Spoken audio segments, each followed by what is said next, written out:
Here in the quiet setting of the Bishop Mugavero Residence in Douglaston, retired priests minister to each other as they face a transition between active life and being called home to God.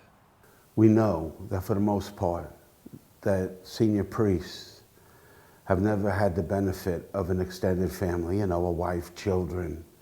So when they get to this stage and they come to the Bishop Mugavero Residence, immediately a guy who has a friend here or who has support here sees that he's not alone.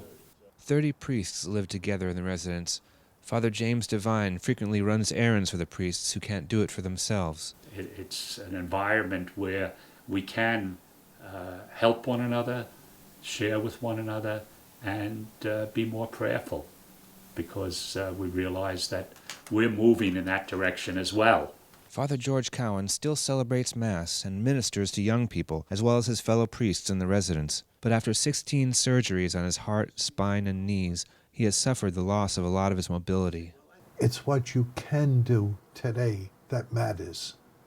And for a man who has spent his whole life, or a woman who has spent her whole life doing, this is a crucifixion, because you have to learn to let go.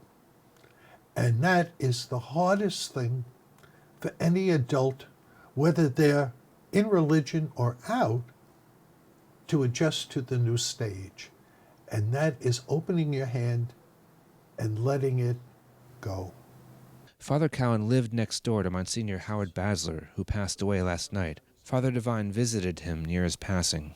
He was kind of in a little bit of a daze, but you could see that he appreciated the visit and the blessing, and was being well prepared for passing into eternal life.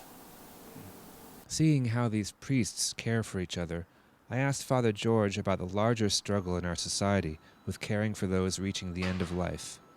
I think a lot of people maybe don't feel equipped to try to help someone, or to just Nobody is. Mm-hmm. No one is.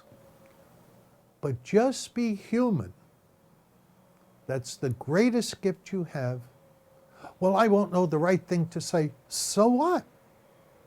But I can't stand anymore. So what? I have a scooter I get around on. I have crutches. So what? You haven't lost your humanity.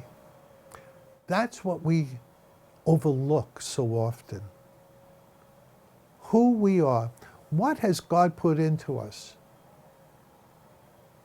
that I can share with somebody else? Reporting for Currents, I'm Konrad Aderer.